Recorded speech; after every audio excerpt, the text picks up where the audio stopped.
है armies, welcome back to my channel. So armies, next episode में हमने देखा था कि जंकुक को पुलिस स्टेशन से कॉल आया था तो जंकुक वहाँ चला गया था। अब आगे वीडियो में आगे बढ़ने से पहले अगर आप मेरे चैनल पर नए हैं तो चैनल को सब्सक्राइब करके बेल आइकन को हिट कर दें, वीडियो को लाइक करें, कमेंट करके मुझे आपका फेवरेट पार्ट बताएं। अच्छा लगे तो अपने दोस्तों के साथ भी शेयर कर दें। तो चलिए आगे बढ़ते हैं। कल पार्टी में जंकुक के जाने के बाद ते को पार्टी में रुकने का मन नहीं कर रहा था। उसने जंकुक के साथ सिर्फ 4 घंटे ही बिताए थे, लेकिन अब उसे ऐसा लगने लगा था कि वो जंकुक को बहुत अच्छी तरह से जानता है और उसे जंकुक के बिना पार्टी में रुकने का मन भी नहीं कर रहा था। इसीलिए उसने युंगी को बोलकर एक कैब बुक की और वहाँ से चला गया। युंगी उसे कैब में जाने नहीं दे रहा था। अफकोर्स ते इतना बड़ा आइडल है, अगर उसे किसी ने देख लिया या कैब वाले ने उसकी आइडेंटिटी रिवील कर दी तो, लेकिन तेने उसे समझाया कि ऐसा कुछ नहीं होगा। उसके पास अपना मास्क था, उसने अपना मास्क लगाया और पार्टी से चला गया। सुबह ते की नींद उसके अलार्म क्लॉक से उठी। फिर ते को याद आया कि आज तो संडे है। ये सोचकर वो थोड़ी देर सोने के लिए अपनी आंखें बंद कर वही लेटा रहा। फिर उसे याद आया कि कल रात क्या क्या हुआ था। उसे जंकुक की कही बात भी याद आई, जब जंकुक ने कहा था कि वो ते को नए रेस्टोरेंट में खुले किमची फ्राइड राइस खिलाने ले चलेगा। ये सुनते ही जंकुक उठकर बैठ गया और अपने मोबाइल की ओर देखने लगा। तेने अपने मोबाइल की ओर देखा, लेकिन अभी उसमें कोई मैसेज नहीं था। तेने एक पल के लिए सोचा, फिर उसने जंकुक के नंबर को डायल करने के बारे में भी सोचा। फिर उसने सोचा कि ये थोड़ा रूड होगा, हो सकता है जंकुक अभी भी पुलिस स्टेशन में हो। इसीलिए उसने फ़ोन रख दिया और वो बाथरूम की ओर फ्रेश होने चला गया। ते अपना डेली रूटीन करने के बाद जैसे ही बाथरूम से बाहर आया, उसे एक नोटिफिकेशन की आवाज़ सुनाई दी। ते को लगा कि वो शायद जंकुक का होगा, लेकिन क्या सच में जंकुक उसे इतनी सुबह मैसेज करेगा? ऐसे इतनी सुबह भी नहीं, अभी सुबह के 8 बज रहे थे। ते ने अपने मन ही मन ये प्रेयर करने लगा कि प्लीज़ प्लीज़ ये जंकुक का ही हो, ये जंकुक का ही हो। और आखिर में गॉड ने ते की बात सुन ही ली। वो जंकुक का ही मैसेज था। मैसेज में लिखा था, हे ते, गुड मॉर्निंग। आई होप कि मैंने तुम्हें परेशान नहीं किया होगा।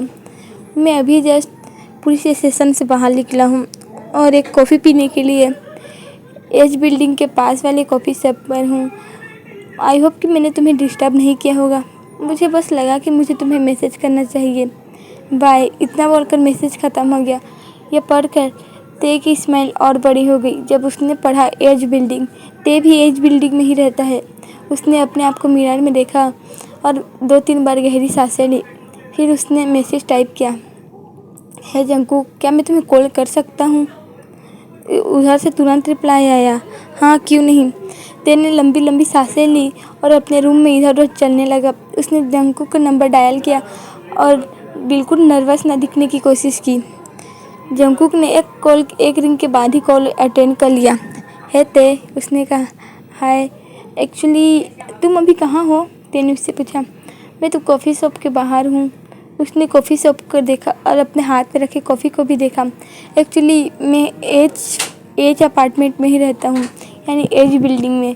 तेने उसे समझाते हुए कहा और वो अपनी बालकनी पे निकल गया। क्या सच में? जंकुक ने कहा, हाँ। अगर तुम बुरा ना मानो तो तुम आज मेरे साथ ब्रेकफास्ट करना चाहोगे? मैं तुम्हें ब्रेकफास्ट पे इनवाइट करता हूँ, ते ने कहा। और उसका दिल अंदर से इतनी ज़ोर से धड़क रहा था कि बस ते यही प्रेयर कर रहा था कि जंकुक को उसके दिल की धड़कन ना सुने।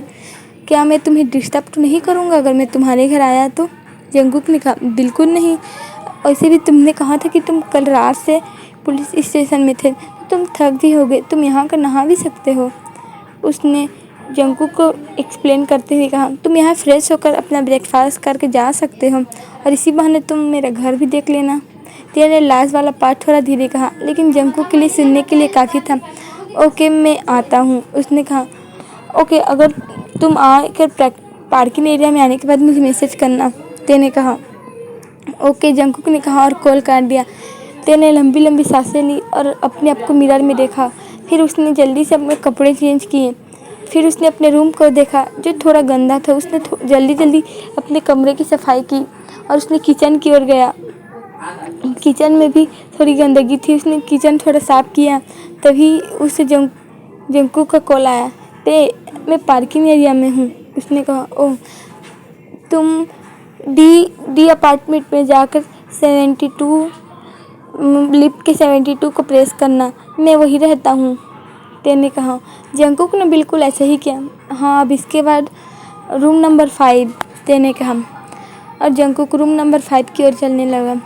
ते को फिर रिंग बेल की आवाज़ आई। उसने डोर बेल की ओर गया और उसने डोर ओपन किया। जंकुक वहाँ खड़ा था। गुड मॉर्निंग, जंकुक ने कहा। Good morning.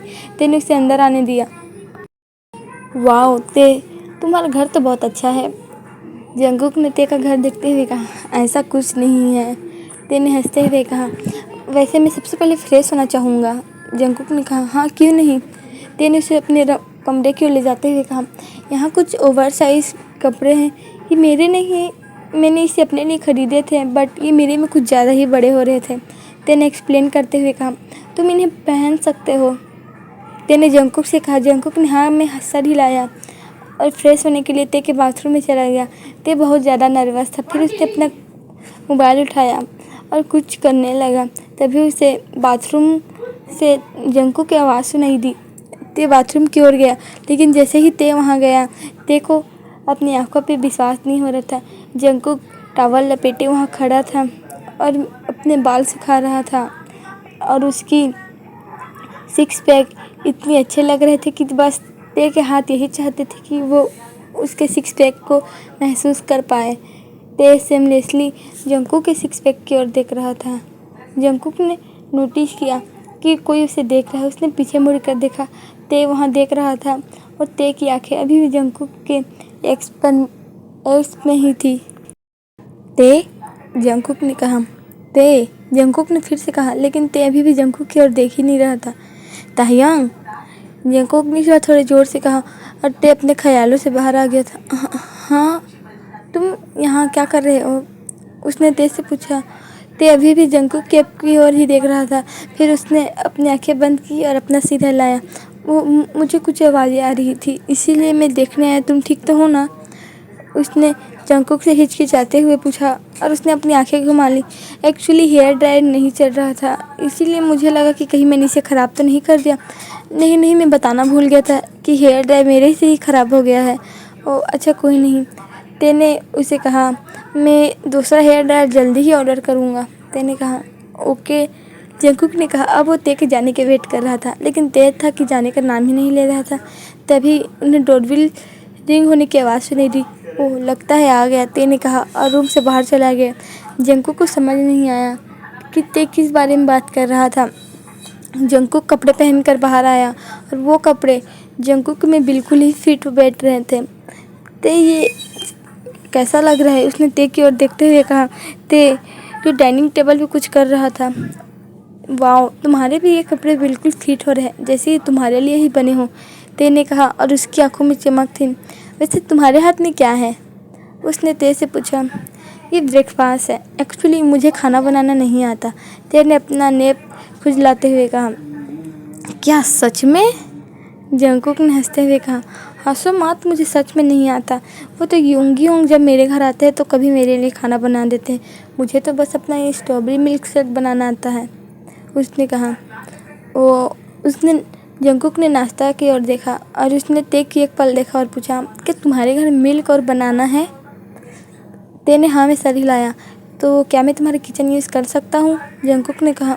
हाँ, क्यों नहीं, ते ने कहा। पर तुम बना क्या रहे हो, उसने जंकुक से पूछा। बनाना मिल्क, वो मेरा फेवरेट है, मैं उसे कभी भी कितना भी हर वक्त पी सकता हूँ, जंकुक ने अपने बनी स्माइल दिखाते हुए कहा। ते ने जंकुक की ओर देखा और स्माइल करते हुए कहा, तुम्हारी बनी स्माइल बहुत क्यूट है। जंकुक के गाल लाल हो चुके थे। ओह सच में, जंकुक ने अपना सर खुजलाते हुए कहा। मैं बनाता हूँ, उसने हिचकिचाते हुए कहा और ते के किचन की ओर जाने लगा। ते भी उसके पीछे आने लगा। तो चलो आज मैं तुम्हें बताता हूँ कि बनाना मिल्क कैसे बनाते हैं, जंकुक ने कहा और ते भी उसके साथ ही किचन में चला गया। वो किचन कॉर्नर में बैठा था और उसने जंकुक की बनाना पील करने में मदद की। उसने देखा जंकुक ने एक जाल लिया, उसके अंदर उसने बनाना रखा, थोड़ा सा शुगर और मिल्क को डालकर उसने ग्राइंडर से उसे पीस लिया। अब बनाना मिल्क पूरी तरह रेडी हो चुका था और जंकुक अपनी बनी स्मेल दिखाते हुए बनाना मिल्क की ओर ही देख रहा था। चलो हम ब्रेकफास्ट करते हैं, जंगकुक ने कहा। फिर दोनों शांति से अपना ब्रेकफास्ट करने लगे। ब्रेकफास्ट करने के बाद दोनों हॉल में बैठे हुए थे, तभी जंगकुक का मोबाइल दोबारा बजने लगा। उसने अपना कॉल देखा और ते को एक्सक्यूज़ करके थोड़ी बाहर दूर चला गया। ते उसी की ओर देख रहा था और उसका दिल ज़ोर से धड़क रहा था। ते ने अपने दिल पे हाथ रखा और गहरी सांसें लेने लगा। गॉड, ये फीलिंग क्या है? उसने कहा, क्या मैं सच में जंगकुक से प्यार करता हूँ? लेकिन मैं तो उससे बस कल ही मिला हूँ, वो भी रात में। क्या यह ठीक होगा? ते ये सब सोच रहा था, तभी से जंगकुक की आवाज़ दूर से आती हुई लगी। ते ने उसकी ओर देखा, जंगकुक वही था। ते एक्चुअली अब मुझे जाना होगा, मुझे ऑफिस से कॉल आया है, उन्हें मेरी मदद चाहिए उस लाश में। जंगकुक ने कहा, ओके। ते ने कहा। जंगकुक अपने सामान लेने लगा, लेकिन उसके कपड़े अभी भी ते के यहाँ थे। ते ने उसे कहा कि वो जंगकुक को उसके कपड़े बाद में वापस कर देगा, और जंगकुक ने भी कहा कि ते के कपड़े बाद में वापस कर देगा। ते जंगकुक को बाय करने के लिए अपार्टमेंट से बाहर आया। जंगकुक थोड़ी देर के लिए रुका और उसने ते की ओर देखा। ते, आज शाम की किमची फ्राइड राइस के लिए रेडी रहना, मैं तुम्हें करीब 7 बजे लेने आ जाऊंगा, और तुम अकेले कहीं मत जाना, ओके? जंगकुक ने ते के सर में हाथ रखते हुए कहा।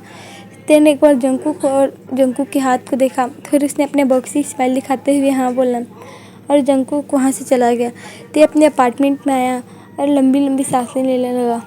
ओ गॉड, मेरा दिल कभी भी मेरे शरीर से बाहर आ सकता है। ते ने गहरी सांस ली और अभी हुए उस एक्सीडेंट को याद करने लगा। उसने जंगकुक के हाथ के बारे में याद किया कि उसने अपना हाथ ते के सर पे रखा था। ते ने अपने सर छुआ और स्माइल करने लगा। फिर उसे याद आया कि जंगकुक ने कहा कि आज शाम वो उसे लेने आएगा, तो ते को अच्छा प्रीटी दिखना पड़ेगा। ते ने अपने घर के कुछ काम किए। उसने जो खाना खाया था उसने जंगकुक उसे साफ किया। थोड़े दिन मैगजीन पढ़ा, फिर उसने देखा कि अभी दोपहर के 1 बज रहे थे। ते ने कुछ खाना ऑर्डर किया और फिर से अपने वार्डरोब की तरफ गया। उसे आज शाम को वेश देखना था, वेश, ताकि जंगकुक उसे देखते ही उसे पसंद कर ले। ओह, लेकिन ते को क्या पता कि वो बनी तो पहले से इस टाइगर के लिए फिदा है। ते ने अपने कपड़े निकाल के देखे, लेकिन ते को कोई भी कपड़े अपने डेट के लिए अच्छे नहीं लग रहे थे। उसने गहरी सांस ली और बेड पे बैठ गया और सोचने लगा कि वो क्या करे। तभी उसके दिमाग में एक आइडिया आया। उसने अपना मोबाइल लिया और किसी को कॉल करने लगा। वहाँ से आवाज़ आई, हेलो। वह आवाज़ थोड़ी काँपती हुई आ रही थी। ये उंगी क्या कर रही है, मुझे बात तो करने दो, वो जिमिन ने कहा। ते ज़रूर समझ गया कि उंगी जिमिन के साथ था। योंग, अब जिमिन को थोड़ी देर के अकेला क्यों नहीं छोड़ देते? ते ने आंखें रोल करते हुए कहा। एक्सक्यूज मी, वो मेरा होने वाला हस्बैंड है और हमारी कल शादी है, तो तुम मुझे मत बताओ कि मुझे क्या करना है। युंगी ने कहा, हाँ, क्या फ़ायदा होगा। और जिमिन, मुझे तो समझ नहीं आ रहा, तुम्हें इस कैटी को क्या देखकर तुम्हें इस पे शादी करनी है? ते ने कहा, एक्सक्यूज मी, मैं कोई कैट नहीं हूँ। युंगी की दूसरी तरफ से आवाज़ आई, हाँ, बस तुम दोनों चुप रहो। ते, तुम बताओ, तुमने कॉल क्यों किया था? जिमिन ने पूछा। एक्चुअली जिमिन, तुम अभी क्या कर रही हो? उसने पूछा। कुछ नहीं, हम दोनों सोए हुए थे, तुमने हमारी नींद डिस्टर्ब कर दी, युंगी ने कहा। दोपहर के 1 बज रहे हैं, अब तो तुम दोनों जाग जाओ, ते ने अपनी आंखें रोल करते हुए कही। वैसे मैं ये बोल रहा था कि जिमिन, तुम रेडी रहना, हम शॉपिंग पे जाने वाले हैं, ते ने एक्साइटेड होते हुए कहा। शॉपिंग पे? पर क्यों? जिमिन ने पूछा। वो तो एक सीक्रेट है, ते ने कहा और स्माइल करने लगा। ओके, तो मैं लंच करके मैं आता हूँ तुम्हारे घर, और यूँ जिमिन को छोड़ देना, ते ने कहा। जब उसने सुना कि युंगी जिमिन को एक और राउंड के लिए बोल रहा था, और मैं नहीं चाहता कि मॉल में सब उसे इस तरह लिंपिंग करते हुए देखें, ते ने कहा और कॉल कट कर दिया और खुद में ही हंसने लगा। वहीं दूसरी ओर जंगकुक अपने पुलिस के यूनिफॉर्म पहनकर अपने ऑफिस की ओर जा रहा था। एक्चुअली ते ने उसे ओवरसाइज हुडी दी थी, जो हुडी जंगकुक के ऊपर बिल्कुल फिट आ रही थी, लेकिन जंगकुक हुडी पहन के ही ऐसे ही ऑफिस नहीं आ सकता था, इसीलिए वो अपने घर गया और उसने कपड़े चेंज किए। जंगकुक अपने डेस्क की ओर जा ही रहा था, तभी उसे एक आवाज़ आई। आज बहुत अच्छे मूड में लग रहे हो। जंगकुक ने पीछे देखा। ओ कम ऑन जैस्मिन, अगर मेरा मूड अच्छा है तो तुम इसे बिगाड़ो भी मत, जंगकुक ने कहा और उसने अपनी आंखें रोल कर ली। तुम क्या मुझसे कभी भी अच्छे से बात नहीं कर सकते? जैस्मिन ने अपना हाथ बांधते हुए कहा। फिलहाल इस जन्म में तो बिल्कुल नहीं, और मैं आज बिल्कुल भी फ्री नहीं हूँ। तुम मेरा दिमाग खाना बंद करो, जंगकुक ने कहा और अपने डेस्क पर जाकर बैठ गया। जैस्मिन भी उसके पीछे पीछे उसके डेस्क तक चली गई। वैसे जंगकुक, मैं तुमसे ये बोलना चाहती थी कि आज एक नया रेस्टोरेंट खुला है, क्या तुम शाम को मेरे साथ वहाँ चलोगे? जैस्मिन ने पप्पी आइस दिखाते हुए बहुत आशा के साथ जंगकुक से कहा। नहीं, मैं नहीं जा सकता, जंगकुक ने जैस्मिन की ओर बिना देखे ही कहा और वो कुछ फाइल में कुछ देख रहा था। पर क्यों नहीं? जैस्मिन ने पूछा। क्योंकि आज रात मेरी डेट है, जंगकुक ने कहा, और वैसे भी मुझे लड़कियों में कोई इंटरेस्ट नहीं है, जंगकुक ने कहा और इस पर उसने जैस्मिन की ओर देखा। कोई बात नहीं, मैं तुम्हारे इंटरेस्ट मुझ में डाल सकती हूँ, जैस्मिन ने कहा और उसने अपन ऊपर के एक बटन खोल लिए। और तुम ये सलाद वाले काम कब से करना स्टार्ट कर दिया? जंगकुक ने पूछा। जैस्मिन ने उसकी ओर देखा। उसकी आंखों में गुस्सा नजर आ रहा था, लेकिन उसे जंगकुक के बात से ज़्यादा दुख पहुंचा था। तुम्हें क्या मैं स्लट लगती हूँ? उसने कहा। तुम जिस तरह की हरकतें कर रहे हो मुझे उस तरह से तो लग ही रहा है, जंगकुक ने कहा। फिर उन दोनों के आवाज़ नहीं दी। जंगकुक ने पीछे देखा। वहाँ ऑफिसर पार्क खड़े थे। दोनों ने उन्हें ग्रीट किया। जंगकुक, तुम मेरे केबिन में आओ, ऑफिसर पार्क ने कहा और जंगकुक वहाँ से ऑफिसर पार्क के केबिन में चला गया। यस सर, उसने ऑफिसर पार्क के सामने खड़े होते हुए कहा। जो कल रात हमें लाश मिली थी वो एक एंकर की थी, ऑफिसर पार्क ने जंगकुक को अपडेट देते हुए कहा। हमने कल उसका पोस्टमार्टम किया था तो हमें पता चला कि उसकी रीढ़ की हड्डी पास की जो एक मेटल होता है वो गायब है। नहीं तो बाकी सब ने, जो सीरियल किलर जिसका नाम भी है, वो मर्डर करने के बाद सभी अंग को निकाल कर उसे वापस से सील देता है, लेकिन इसके दिल गायब है और रीढ़ की हड्डी पास का एक मेटल भी गायब है, मिस्टर पार्क ने जंगकुक को समझाते हुए कहा। आपका मतलब ये कोई कॉपीकैट का काम है? जंगकुक ने ऑफिसर पार्क की ओर देखते हुए कहा। ऑफिसर पार्क ने जंगकुक की ओर एक फाइल बढ़ाई।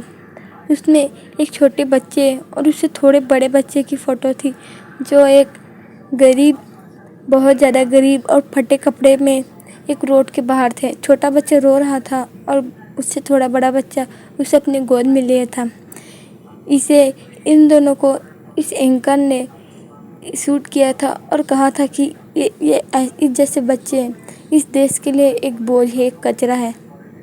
लेकिन किसे पता था कि जो ये सब बोलती है वो खुद इस दुनिया से उठ जाएगी, मिस्टर पार्क ने उसे समझाते हुए कहा।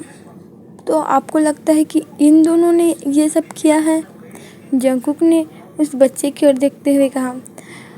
और इस एंकर को कितना भी हक नहीं कि वो किसी की निजी ज़िंदगी के बारे में बोले। अगर उसके पेरेंट्स नहीं हैं, अगर वो लोग गरीब हैं, अगर वो दोनों भाई हैं, तो ऑफिस इस मैं क्या बोलूँ, जंगकुक ने अपना गुस्सा कंट्रोल करते हुए कहा। एंकर को ऐसा बिल्कुल नहीं करना चाहिए था, जंगकुक ने कहा। मैं मानता हूँ कि वो लोग गरीब हैं, उनके मॉम डैड नहीं है, इसका मतलब ये नहीं है कि कोई भी उनके ऊपर कोई ताना खींचे या टोंट मारे, जंगकुक ने कहा। जंगकुक, शांत हो जाओ, ऑफिसर पार्क ने समझाते हुए कहा। हमें पता है कि जो इस एंकर ने किया वो बिल्कुल भी अच्छी बात नहीं थी, लेकिन इस तरह इसे मार देना ये भी तो अच्छी बात नहीं है। तो आपको लगता है कि इन बच्चों ने इन्हें मारा है? जंगकुक ने हैरान होते हुए कहा। सर प्लीज़, अब तो आप इतने भी मैच्योर हो चुके हैं कि कोई भी इन्हें इस वजह से मार सकता है क्या कोई किसी को? जंगकुक ने कहा। हाँ, क्यों नहीं, ऑफिसर पार्क ने कहा। जंगकुक, तुम्हें पता है हमेशा सीरियल किलर कोई ऐसा होता है जिसके ऊपर हमें उम्मीद नहीं। मैं तुमसे और कुछ नहीं कहना चाहता, बस तुम इन दोनों की इन्फॉर्मेशन निकाल कर मुझे जल्द से जल्द दो, ऑफिसर पार्क ने कहा और जंगकुक वहाँ चला गया। जंगकुक वो फाइल लेकर अपनी केबिन की ओर चला गया। वही दूसरी ओर थे अपना लंच कंप्लीट करने के बाद ते रेडी हुआ और अपनी कार से युनमिन की अपार्टमेंट की ओर जाने लगा। उसने युनमिन के अपार्टमेंट पहुंचने के बाद उनके डोर पे रिंग की। 2-3 रिंग करने के बाद वहाँ पर योंगी डोर खोलने आ गया। एक बात बता, तुम्हें शॉपिंग करनी ही क्यों है? योंगी ने ते से पूछा, जो अब उनके लिविंग रूम में बैठा हुआ था। एक सीक्रेट है योंग, ते ने वहाँ पर बैठते हुए कहा। मुझे एक मिल्क शेक चाहिए, स्ट्रॉबेरी मिल्क शेक। उसने योंगी की ओर देखा। खुद से बना लो, योंगी ने कहा। योंग, अब आप मेरे लिए इतना नहीं कर सकते, ते ने अपनी पपियाँ दिखाते हुए कहा। तुम बहुत बदमाश हो, बहुत बहुत बहुत। योंगी ने ते की उंगलियाँ दिखाते हुए कहा। मुझे पता है कि मैं बहुत ज़्यादा हूँ, तो प्लीज़ आप जाकर मेरे लिए ला सकते हो अब, उसने योंगी से कहा और वहाँ पर से रखे मैगजीन को पढ़ने लगा। योंगी ने अपनी आंखें रोल की और किचन की ओर चला गया। थोड़ी देर बाद वहाँ जिमिन भी आ गया। तुम रेडी हो? ते ने उससे पूछा। हाँ, तो चलो चलते हैं, जिमिन ने कहा। नहीं, अभी योंग मेरे लिए मिल्क शेक बना रहे हैं, स्ट्रॉबेरी मिल्क शेक पीने के बाद ही चलते हैं, ते ने कहा और अपनी बॉक्सी स्माइल दिखाने लगा। सच में तुम योंगी को परेशान करना बहुत अच्छे से जानते हो, जिमिन ने अपना सर हिलाते हुए कहा। थोड़ी देर बाद वहाँ योंगी मिल्क शेक और 2 कॉफ़ी कप के साथ आया था। उन्होंने अपने अपने ड्रिंक कंप्लीट किए और तीनों शॉपिंग के लिए चले गए। युनबिन अपनी वेडिंग की थोड़ी बची हुई शॉपिंग कर रहे थे, तो वही ते अपने लिए शॉपिंग कर रहा था। उसे कोई भी ड्रेस पसंद नहीं आ रहा था। ते को कोई ऐसा ड्रेस चाहिए था जो उसकी नज़र खींच ले। तभी ते की नज़र गई एक ड्रेस पे। उसमें एक वाइट शर्ट थी और उसके बाहर ब्लू और उसमें गोल्डन कलर के पैटर्न लगे हुए थे। वो बहुत सुंदर ड्रेस था।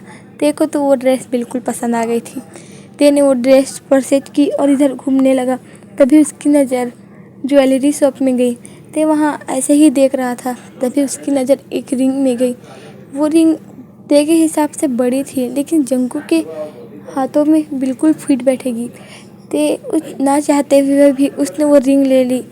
उन्होंने थोड़ी शॉपिंग और की, फिर सभी अपने अपने घर के लिए चले गए।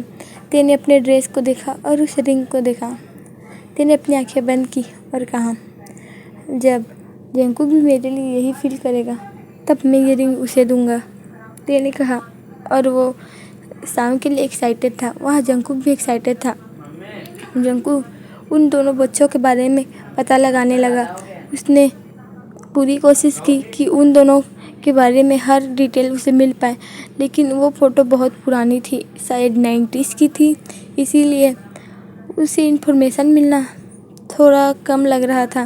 लेकिन जंगकुक ने फिर भी अपना काम किया। फिर उसने मोबाइल में देखा, अभी शाम के 5 बज रहे थे और उसे ते को 7 बजे पिकअप करना था, यानी अभी 2 घंटे और थे।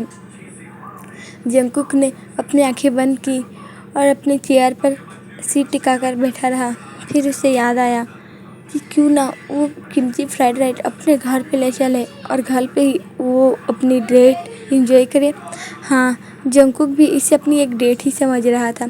उसने ते को मैसेज किया, ते एक्चुअली रेस्टोरेंट में बहुत भीड़ है, मैंने आंटी से पता किया, तो आंटी ने मुझे कहा कि मैं किमची फ्राइड राइस घर ले जा सकता हूँ, तो क्या तुम मेरे घर आना पसंद करोगे? उसने मैसेज किया। ये मैसेज करते हुए उसके हाथ काँप रहे थे। अगर क्या होगा कि ते उसे मना कर देगा, अगर क्या होगा कि ते ने मना कर दिया तो? जंगकुक यही सब सोच रहा था। फिर दूसरी तरफ से मैसेज आया, हाँ क्यों नहीं, घर पे तो और भी अच्छा लगेगा, वहाँ तो कोई लोग भी नहीं रहेंगे, ते ने कहा। और जंगकुक उसकी मैसेज पढ़ते हुए अपनी बनी स्माइल देने लगा। उसने अपने मोबाइल में देखा, जहाँ भी 5:15 हो रहा था और अब घर जाने का समय हो गया था। जंगकुक ने अपनी चीज़ें समेटी और अपने घर जाने के लिए निकल गया, क्योंकि उसका घर बहुत गंदा था। वो अकेला रहता है, ते भी अकेला रहता है, लेकिन जंगकुक साफ़ सफाई नहीं करता, इसीलिए उसे अपना घर साफ़ सफाई करना था, इसीलिए वो चला गया। तो ठीक है आर्मीज, आज के लिए इतने ही, तब तक के लिए बाय। एंड आर्मीज, क्या आपको ये स्ट्रेंजर की कहानी अच्छी नहीं लग रही? क्या आपको तेकुक की कहानी नहीं चाहिए? अगर आपको तेकुक के एफ नहीं चाहिए तो आप मुझे प्लीज़ कमेंट करके बोल दीजिए, तो मैं ये सीरीज़ को बंद कर दूँगी।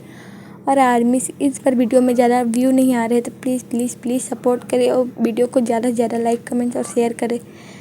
प्लीज़ आदमी इतना कर देना। और क्या सच में आप लोगों को ये कहानी बिल्कुल भी पसंद नहीं है? अगर नहीं है तो प्लीज़ कमेंट करना बिल्कुल भी मत भूलना। मैं आपके कमेंट्स पढ़ती हूँ। मैं आपके कमेंट पढ़ने के बाद मैं इस सीरीज़ को बंद कर दूँगी। इसके बस 3-4 और पार्ट बनेंगे, उसके बाद ये मिनी सीरीज़ भी ख़त्म हो जाएगी।